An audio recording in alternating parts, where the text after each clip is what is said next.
Hello, everyone. We are joining you live from NASA Langley Research Center, and I am Elizabeth Joyner, and I am joined by Desiree Wilson, not Angela. So, Angie, you are off the hook on this one. So this is our team here.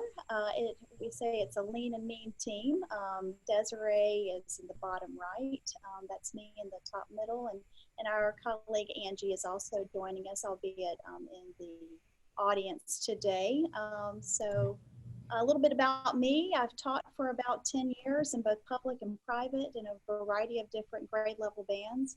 I've also had the great experience of working with a lot of regional and state level different science education and STEM centers. I am originally from South Carolina. I'm a big Clemson Tiger fan. My claim to fame, kind of, sorta, is Black Panther and I went to high school together. So that's why he's showing up in the top left. And I'm a proud mom of 2 kids, and I'm very active in my daughter's Girl Scout program. Hi everyone, my name is Desiree Wilson. So I work with My NASA Data as an associate scientific programmer. So I primarily work to create data visualization lesson content with My NASA Data. I'm from South Dakota originally, and I just recently graduated from South Dakota School of Mines and Technology with a degree in geology and geospatial technology. And so while I was working on my undergraduate degree, I spent about a year interning with My NASA Data through the NASA NIFS program. And then as soon as I graduated, just recently in May of 2019, I was officially hired on. So I'm very excited to be a part of this team now. Thank you, Desiree. And yes, we are very excited to have Desiree on full-time at NASA Langley. So we are excited. Just a quick overview of the goals. Hopefully we have enough time to move through all these things, but I thought that I would give you an overview of My NASA Data, or a bit about our history and our current offerings, as well as connect to NGSS as the title of the webinar series is posted. We'll talk a little bit about NASA Earth Science and also our featured phenomena that underscores the learning of some of those key ideas that NASA is studying. We will go into some resources that mostly Desiree, she's going to facilitate that part, but she's been pulling together some amazing data visualizations in terms of story maps, and she's going to go over those. We'll talk a little bit about our data literacy cubes that we created a couple of years ago and that are a hit with teachers. We'll go over some of the data collections and walk through the Earth System Data Explorer.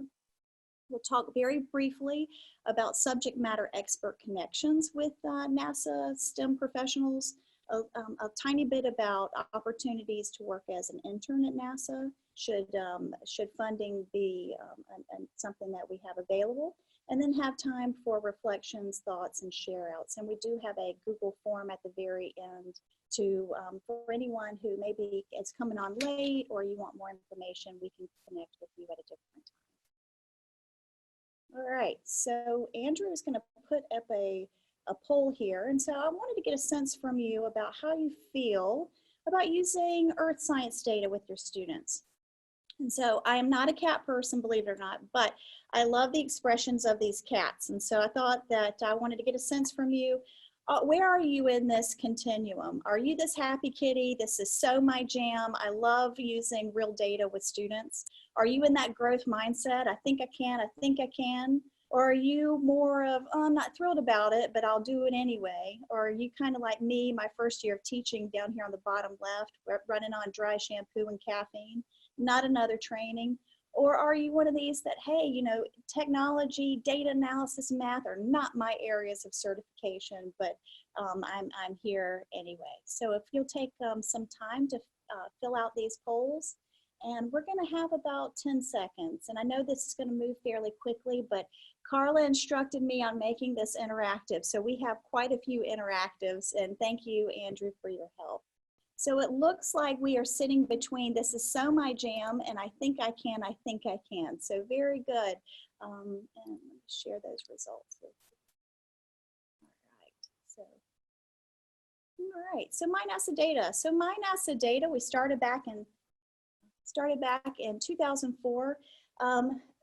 NASA Langley Research Center has an atmospheric data center that houses a ton of data that is collected from different, mostly atmospheric missions.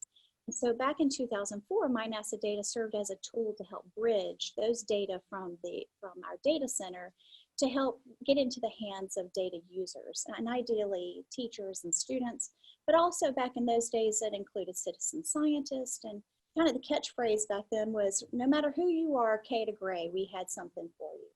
Well, you know, as we understand with user-centered design, and we can't build something for everyone, so instead we have redefined our user group, and we have decided to serve teachers and students of grades 3 through 12.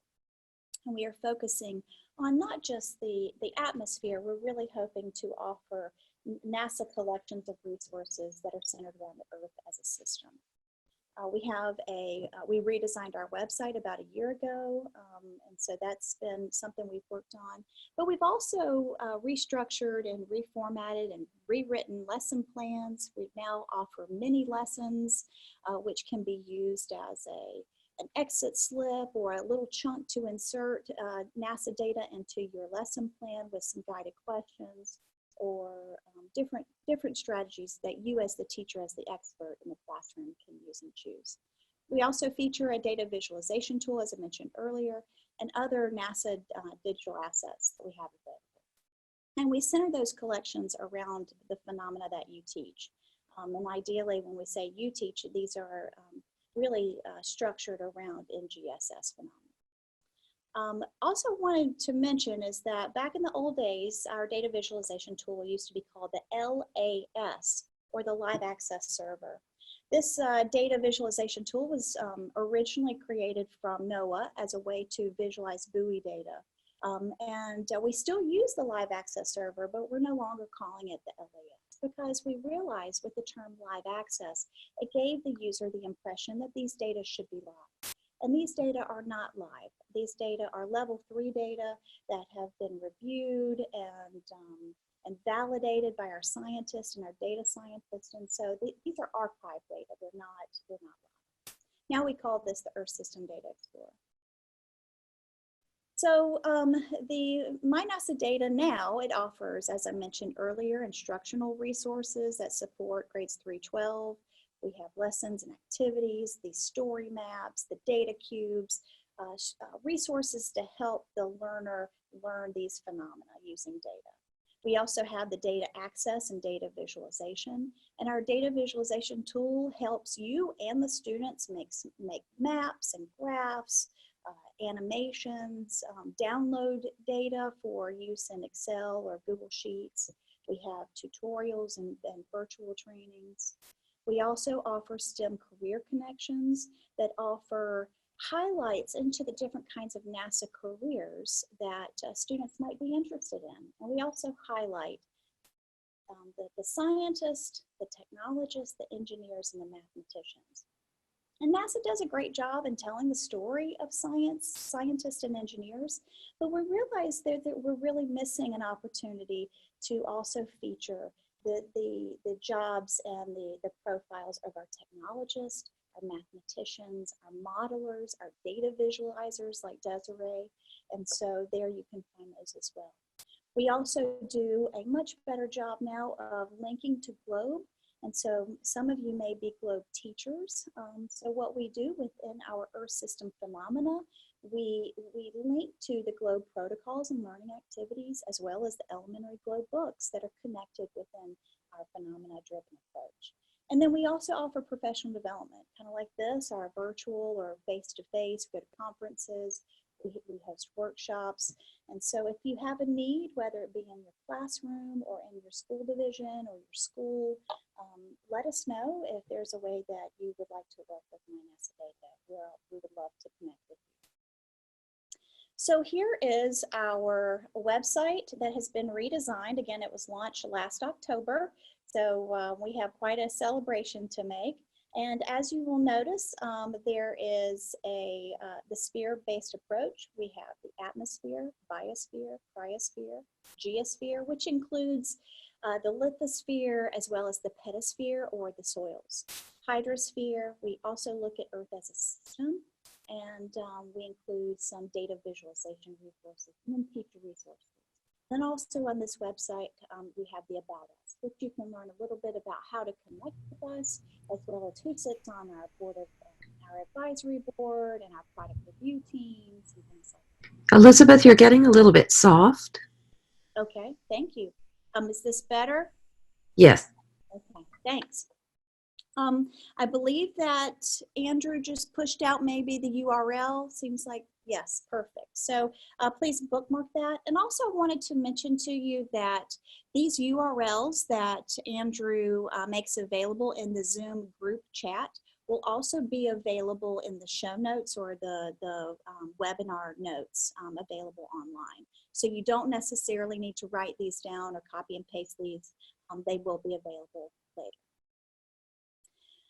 So my NASA data is very intentional about our connections to NGSS or three-dimensional learning. Maybe if you teach in a school or school division that's not an NGSS school or state. So we do connect with those three dimensions. We mostly, however, focus on the Earth and space science. We focus on that ESS2 Earth systems, but we also incorporate the sun and Earth's connection as well as the human connection to these different phenomena. And of course, having the sphere-based approach, we also bring in the life sciences and the physical sciences. But however, the Earth and space sciences is our main focus. We also address many of the science practices, but I do want to be very explicit in that we try to really target the developing and using models, also analyzing and interpreting the data and using math and computational thinking. There are primary ones, but we also do quite a bit with the claims evidence reasoning model. So asking questions, planning and carrying out investigations are also targets for us as well. And then we definitely link to a variety of the different cross-cutting concepts. So here's just a menu, a little bit of the different kinds of things that we offer. We do have a search tool, so if you're running short on time and you don't have time to really poke around the new website, take a look at our faceted search tool. There you can find things like our data literacy cubes, and we're going to go over that in a moment, as well as the Earth System Data Explorer. I do want to be honest with you in that we are constantly iterating our website. We just recently had a web review team that my colleague Angie oversaw, and we are now implementing some of the changes that they have suggested. So if things are starting to look a little different on our website, you'll know why. All right, so I did mention the data literacy cubes, and here is a link. I believe Andrew will push that out as well. And so I'm going to go over that in a second, but I wanted to show you these and other teaching resources are available under the resources drop-down menu. Here you will find a data literacy cube guide, which will walk you through how to have students engage in a variety of different data, whether it be mapped data, a graph of data, mostly a time series plot, or data that they download or collect on their own about their environment. We have created these different tools, and each cube has a beginner, intermediate, advanced, and an ELL version that goes with each cube. This helps to guide and meet the learner where they are. So there was a question before about how do the beginner and the ELL versions, how are they similar or different? And we tried to keep the language very basic. However, the academic rigor is higher in the conceptual understanding that's being stretched there. Also want to mention to you here the big ideas of Earth System science at NASA. So we have the Sun-Earth connection, climate variability and change, Earth's surface and interior, weather, carbon cycle and ecosystems, atmospheric composition, weather and energy cycle. Many of these, we have missions right out here at Langley where we're constantly collecting data and analyzing these data to help better understand Earth system science. But I do want to see Which of these, I'm looking for, thank you. Actually, we're moving ahead, sorry. Many of these may show up in your standards that you actively teach about. So now we are looking at the different Earth system phenomena that we have already started collecting different NASA resources and partnering resources. And we are organizing these around these different Earth system phenomena. As you will see in this graphic, these different sphere icons, the top one is the atmosphere. And so to date, we have released our collections on changing air temperature and hurricane dynamics. And at the end of this year, we're going to be releasing collections on urban heat islands. The next one is the biosphere, where we have released plant growth patterns and deforestation, and we will be releasing our collection on phytoplankton. Cryosphere is the middle one, and we focused already this year on changes in snow and ice extent and sea and land ice melt. And we will be releasing collections on changing albedo values in the cryosphere. And then we have in the geosphere, soil moisture and changing land surfaces, and we'll be releasing collections on volcanic eruptions. And then finally with the hydrosphere, we have released collections on sea level rise and El Nino. And we will be releasing our collections on ocean circulation patterns. So we will be rolling these out soon, likely at the end of the year or the first of next year. So thank you, Andrew. Which of these phenomena appear in your standards? So we'd love to hear from you guys about which of these are most probably important to you as a teacher. So if you would go ahead and complete this poll, that would be great. So, okay. All right. I will go ahead and end the poll in about 10 seconds.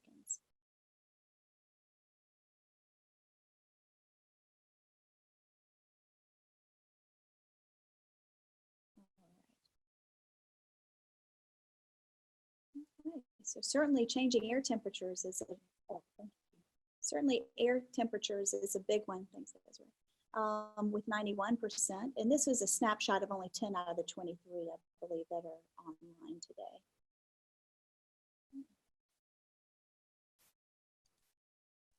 All right, so at this time, I'm going to turn it over to Desiree to walk us through the amazing data visualizations that she's created.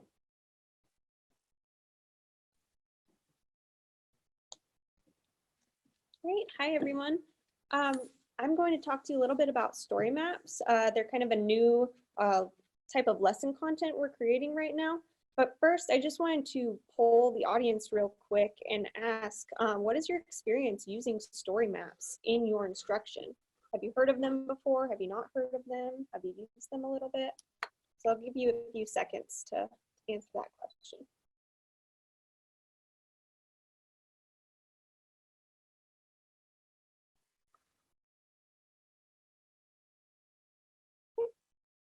End poll. So it looks like we've got a good mix. Some people have heard of them, some people are not as aware of them, but that's okay because we're going to go over that a little bit right now.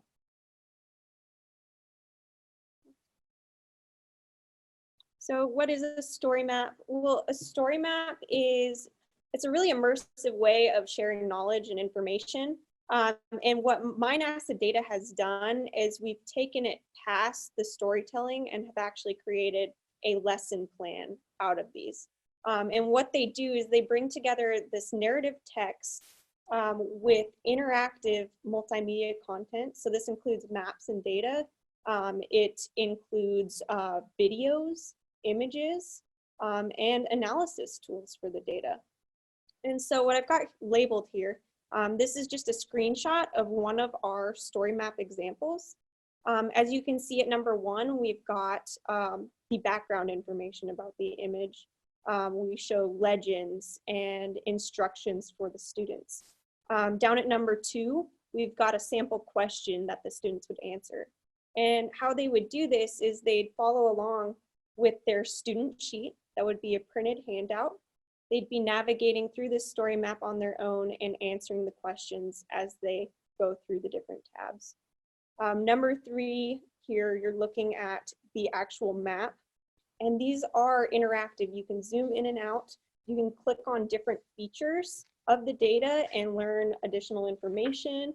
You can use the analysis tools. We've got several. Shown in this one at number 4 is the time slider. So students would be able to see sea ice extent change over time. But there's several others that allow you to compare different data sets. And I'm excited to show you them later on here.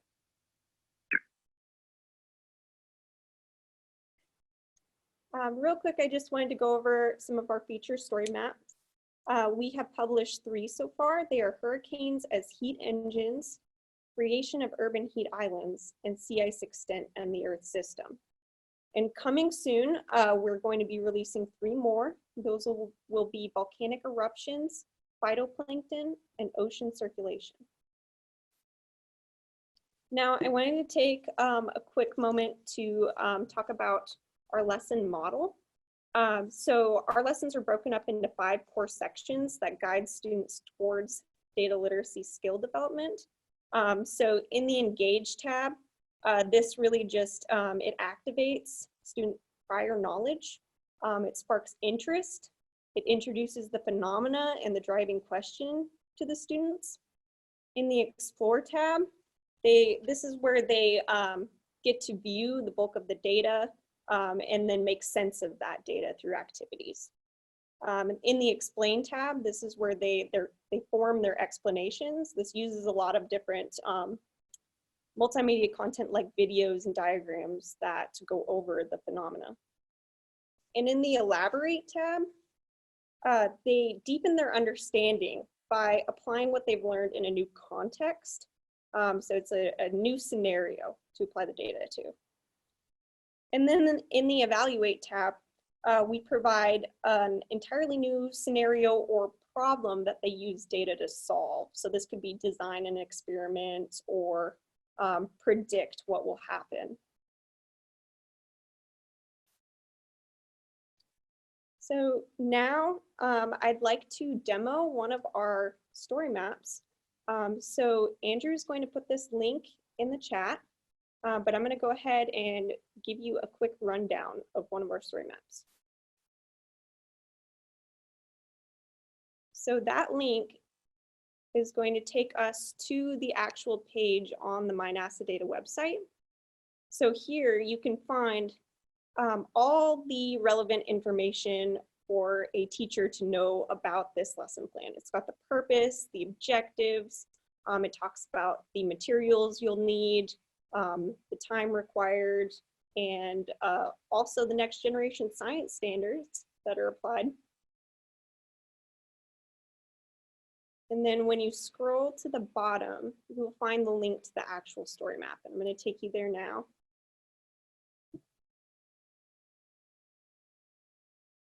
So this is the story map. We're here at the introduction, which also shows some of the background information. You've got the purpose, the essential questions. I really wanted to note that here in the introduction, you can find the link to the student sheet. This is what the students would use to follow along in the story map and answer questions. So the link is found there, but it is also found in our tab labeled Teacher Resources. This is another place where teachers can find the background information, the standards, any relevant material that can help them teach this lesson. We'll find here in this printout, along with the student sheet again. Now, real quick, I'm going to take you through some of the tabs.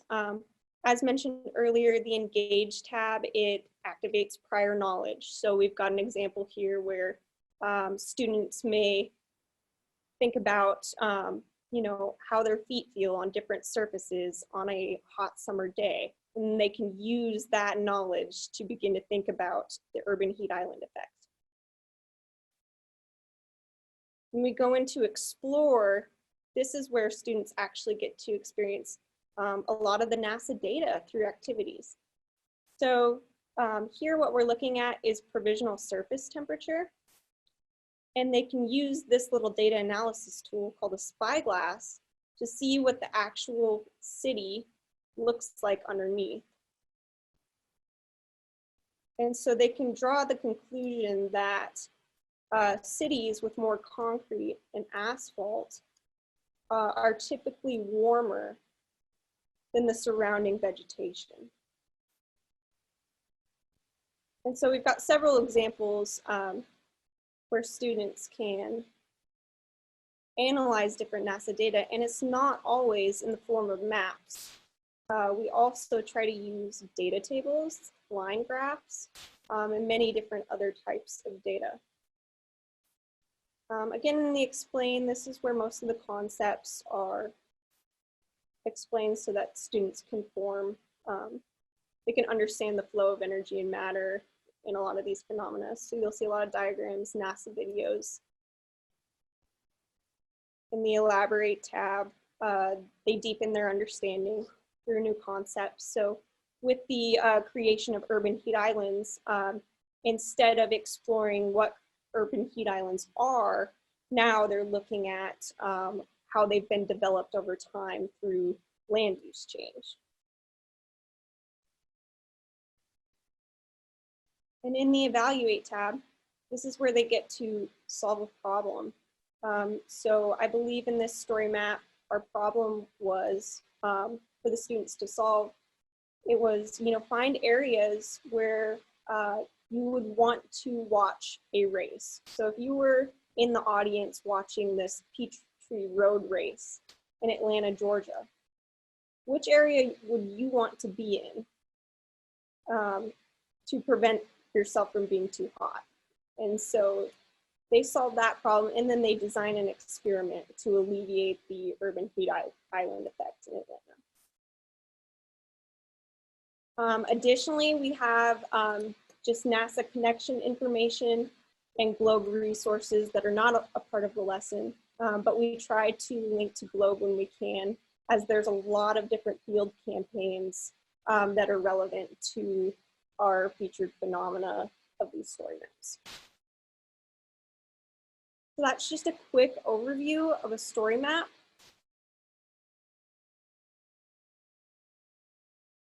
Now I'm going to move forward here. I just wanted to provide the links to the other two that we've published so far. So I think Andrew is going to paste those into the chat. I did have one more poll I wanted to ask here, which is, what part of the story map interests you the most?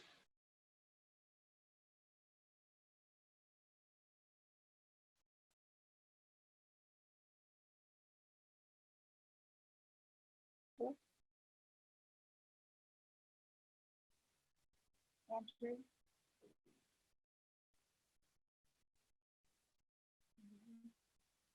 Hey, Andrew, did you get that poll question?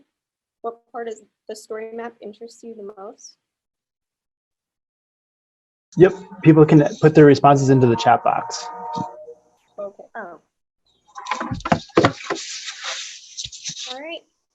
And then this is the last link I wanted to share with you, Arctic sea ice extent story map. So please bookmark those and take a look at them. And feel free to reach out if you have any questions about them. So moving on, I also just wanted to mention that where to find the story maps on the My NASA Data website. They're all listed under lesson plans and under each sphere that they're, that they're relevant to. So like hurricanes as heat engines would be listed under both atmosphere and hydrosphere. And also feel free to use the search function as well. And the search, you can just enter in story map and they'll all come up. So that too. Next, I'm going to be getting into the Earth System Data Explorer. I wanted to go over our data collections. So the Earth System Data Explorer is our data visualization tool. And through it, you can find a wide variety of NASA data in the different spheres of the Earth system. So in the atmosphere, we've got clouds, precipitation, temperature, those major data sets that a lot of people are looking for. In the biosphere, we have, chlorophyll concentration, leaf area index, but then we've also got socioeconomic data like gross domestic product and world population. In the geosphere, we've got volcanoes, skin temperatures, soil moisture, cryosphere, glacier extent, sea ice extent, snow and ice percent coverage. And in the hydrosphere, the really popular precipitation, sea surface temperature, sea level anomaly, and those. So moving on, I just wanted to let you know where you can find the Earth System Data Explorer. When you go to the My NASA Data website, you can go to Visualize Data, and you will see right underneath that a link to the Earth System Data Explorer. So I'm going to take you there now and just demo a few things on the Earth System Data Explorer.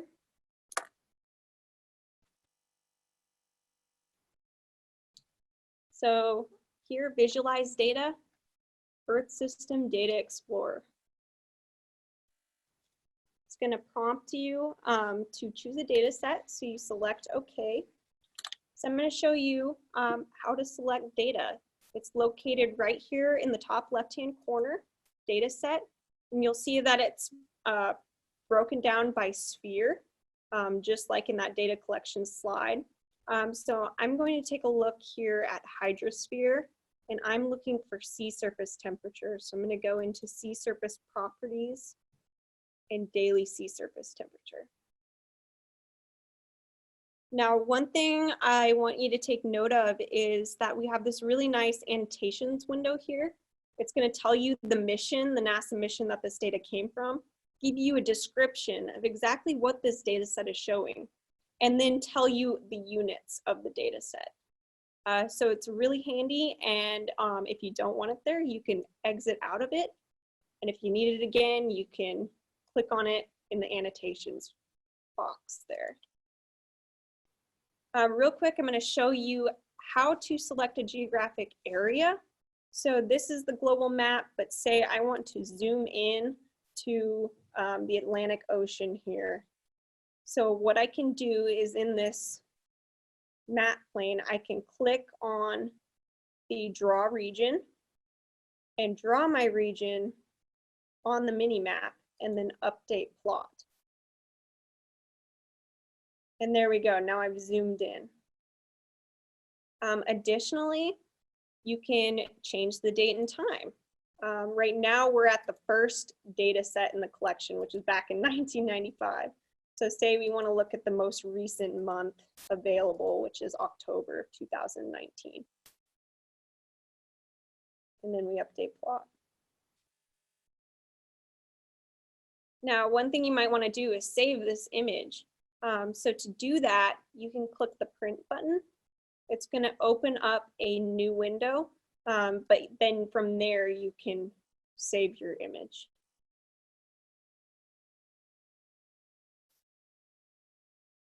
Now, lastly, I just wanted to show you that you can create animations, which are really helpful for data analysis and looking at change over time. So what I just did there was I clicked the animate button located right above my map, and it opened up this new window. And from there, I can select the time range. So maybe I want to look at October of 2018 to October of 2019 and pan through all those images. Actually, I just realized because it's a daily data set, I might not want to do that. Let's do September to October. Then I select submit. And it takes a little bit to load, but as soon as it's done loading, you'll have an animation that cycles through all of those different days of that month, and you can change the speed down below.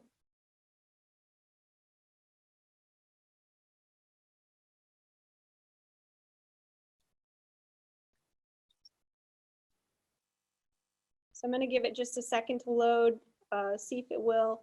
So I can show you the quick animation, but if it takes too long, I'll move on.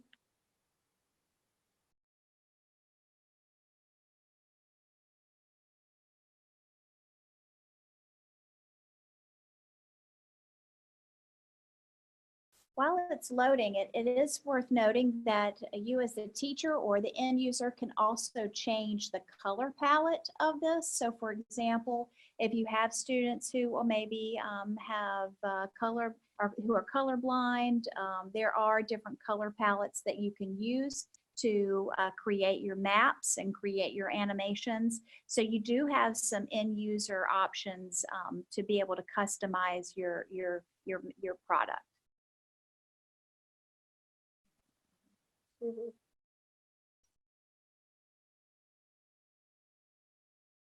This particular data set does include daily data, so this one may not be the best one to try to load for a long temporal scale.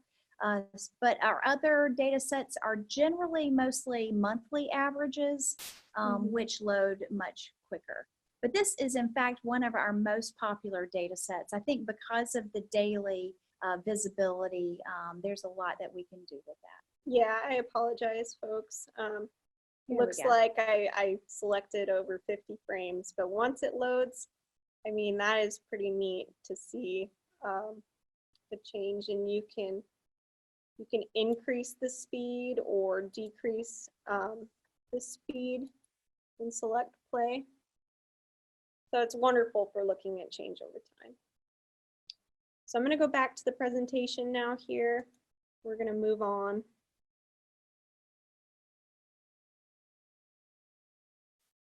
I wanted to mention, like Elizabeth was saying, there's plot options. There are actually so many things you can do with the Earth System Data Explorer, and we just can hardly scratch the surface with this webinar. So I wanted to mention that we have quite a few resources for you to learn more about the Earth System Data Explorer. We have quite a few YouTube videos from everything from getting started to using data analysis tools and creating animations. And then we also have a PDF version for those of you that would like to read the tutorial rather than listen and watch. So. And these are really great when you are, if you have a content management system like Google Classroom or Moodle or something like that, that you can easily, let's see, we just lost our screen. Let's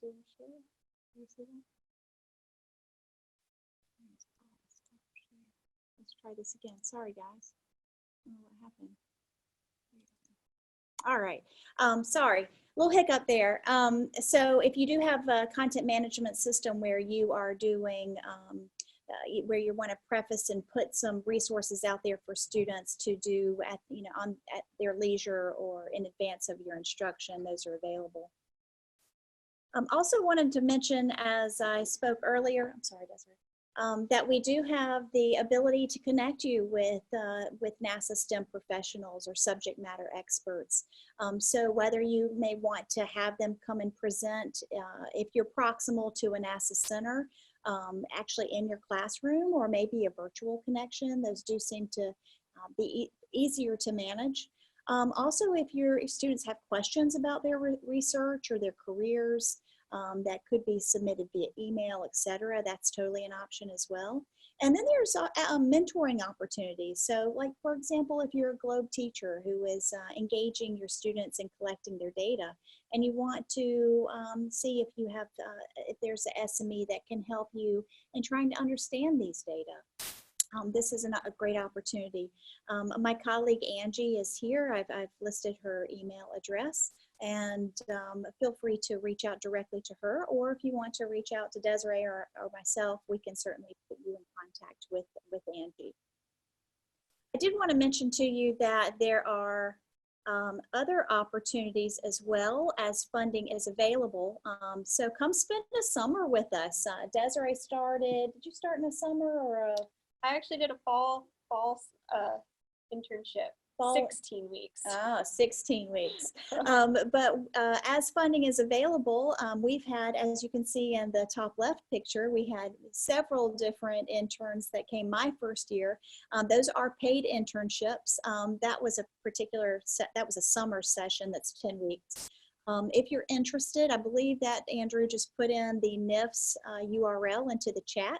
I would recommend that whether funding is available or not, and you think this might be something that you're interested in, go ahead and maybe over the winter break, throw your application in the NIFS program. It never hurts.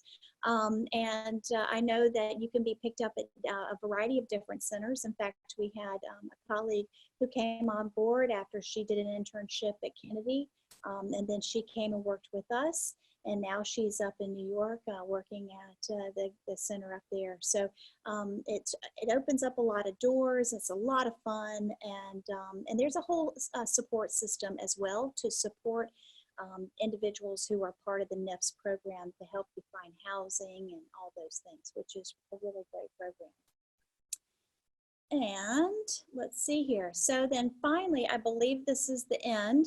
But I want to believe that Andrew's going to also give you the link to the Google form. If this is something of interest to you, you want us to review any of this, you want some private tutorials on the LAS or some other data, you want to learn more about the data, you want to learn about these opportunities, please go ahead and follow this Google form link there and fill it out and let us know how we can connect with you. Thank you so much again, Carla and Andrew and Aida and Ed for hosting us. I do want to say, stay in touch. We do have a social media presence. Probably Twitter's not the most active, but we do have a Facebook page. I have created a My NASA Data Educators group that doesn't have a lot of educators in it now, but I would love to create a community of practice where we can share, and it is a closed group. Where we can share our needs and share information and resources that we have available. So please take a look at that. Also, subscribe to our My NASA Data YouTube page. We do link and create playlists that are linked to these phenomena that may be of interest to you. So thank you so much again for having us. It's been a lot of fun. Elizabeth, I know that you all mentioned that there is a tutorial associated with the Data Explorer, but we did have a question in the chat. Is there a tutorial on how to use, I think this was the story map data, or maybe how to use a story map. I recognize that you go through the lesson, but do you have any tutorials around the story maps? Yes, there is now.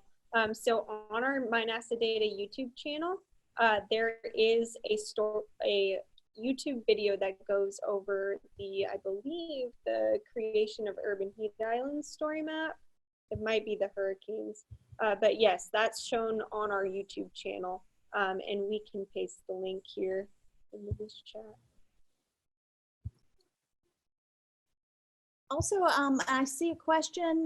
It's about downloading the animations to be able to add to a story map. So if you are making your own story maps, I will say, depending on your platform. So for those Mac users versus those PC users, if you're a PC user, it's a lot easier to download animations. If you are a Mac user, it's not helpless. Or I should say hopeless, but there is an extra layer of software that you have to be able to use.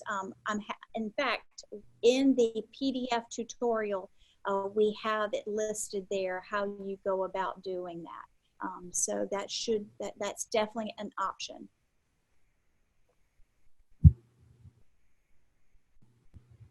So what are some upcoming story maps? So we have the Volcanoes, phytoplankton, and ocean circulation. Those are next on the agenda. And then after that, we'll have to look at the list of upcoming phenomena and start there.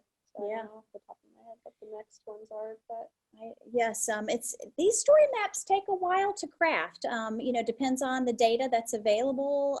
We try to create a narrative and a story that the students can relate to. And so one of the ones I'm most excited about, I don't know about you, is the ocean circulation. It's going to be featuring the garbage patch and doing some practical problem solving with that using NASA data. So that's exciting. I think it was mentioned that we go through the featured phenomena. So each of these story maps are related to one of the featured phenomena, which it falls within one of the Earth system spheres. So as we continue to develop these, you'll see equal numbers of story maps related to hydrosphere, atmosphere, geosphere, biosphere, you know, all 5 of the Earth systems. It does. It might be worth noting that these are new to us at My NASA Data, and so there has been some growing pains. We're figuring out our better practice. I'm not sure if we can call them best practices yet, and how to do these story maps. We will say that we've discovered that keeping true to the 5E model does make them a bit long and cumbersome. So we're looking for ways how we can still go deep. But without maybe having such breadth. But so you might see as you move from story map to story map, they depending also on the nature of the phenomenon itself, that evaluate piece kind of changes. We're still figuring out those better practices, and if you have any ideas, we'd love to hear them. But it's an exciting way to flesh out these data visually for teachers and students. Based on the feedback that we had earlier on with My NASA Data, is that many of the lessons and resources that we had made available since 2004 were really embedded the Earth System Data Explorer. So a student had to be able to use that tool in order to learn, to make the learning happen from the lesson plans. What we've discovered is that these story maps remove that encumbrance. It removes that and frees up the instruction time that a teacher can move straight to the phenomenon instead of getting caught up and here's how you have to click on this to get these data. So we're really excited about this move, and we hope that you'll enjoy using it in the classroom. And also, you as a teacher, you don't have to use it from E to E. You know, if there's a part of it that you need, that you feel you can embed into your own instruction without doing the full hour and a half lesson, you know, feel free to use these how you need to in your classroom.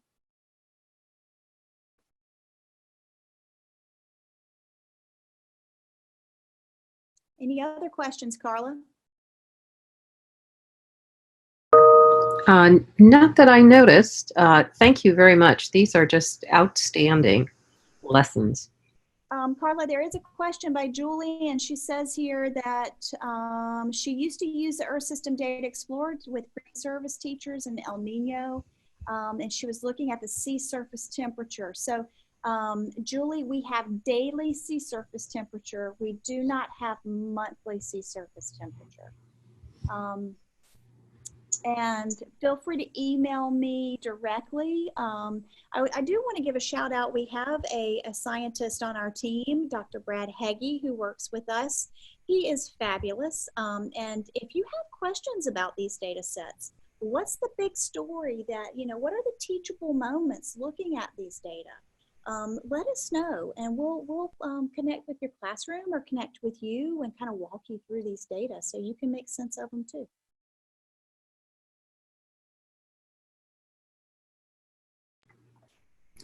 I guess the other question, Elizabeth, was whether you have classes of students that these materials are being piloted in.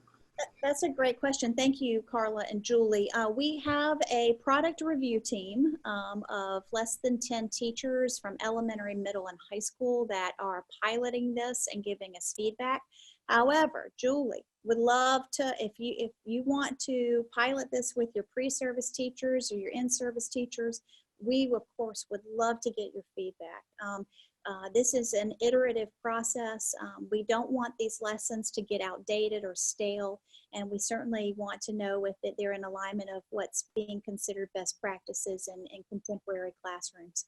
So, yes, so please be in touch with us.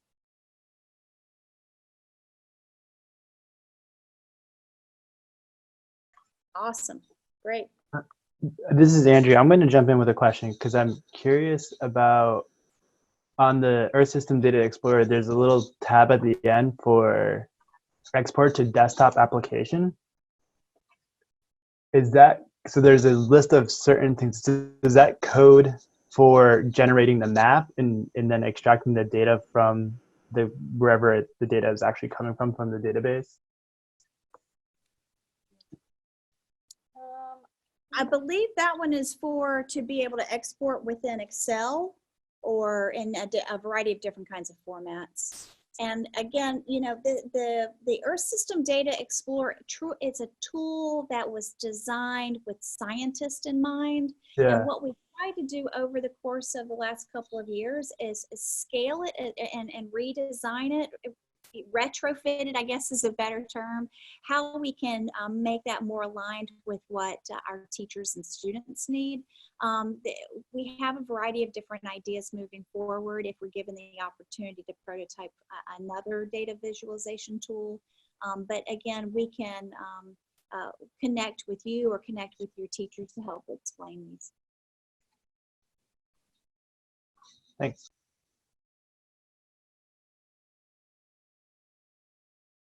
Great question. Anything else?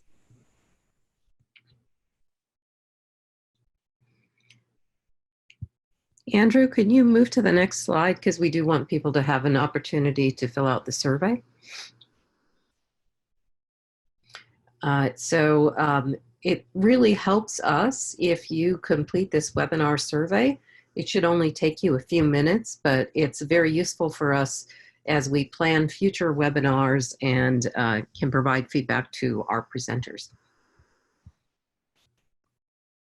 Andrew has put the link in the chat. Please do take a moment and fill out that survey. Next slide, please, Andrew.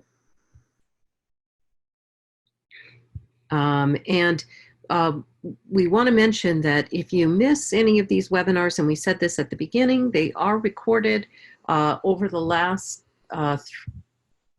3 years, I guess, 4 years now. We have archived something like 25, 27 webinars, and you can access them here through this link, which I believe Andrew will put in the chat. So if you want to go back and see other presentations, last spring we had a couple of really phenomenal presentations from the folks at Globe, who have a new weather curriculum, as well as the USGS, who have a lot of things going on this year. Next slide, please. So this webinar series is a project between NESTA, NAGT, and also AGI. And each of our organizations also does additional webinars. So NESTA offers a variety of webinars, and the short URL there will take you to our current webinar series page, which is currently featuring this webinar, along with our archived versions of other ones that we've offered. Next slide, please. NAGT also has a webinar series that includes other offerings besides just this particular series. And you can see the full schedule of their archives of the NAGT webinar series at the links there. And you can get involved in NAGT. If you go to the NAGT website, you can click on professional development and get to these additional webinars. Next slide, please.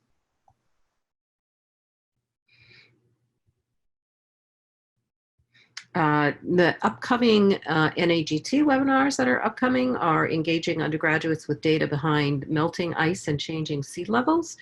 That's on Tuesday, November 13th, and also the matrix approach to curriculum and program learning outcomes design, which is on Monday, November 18th.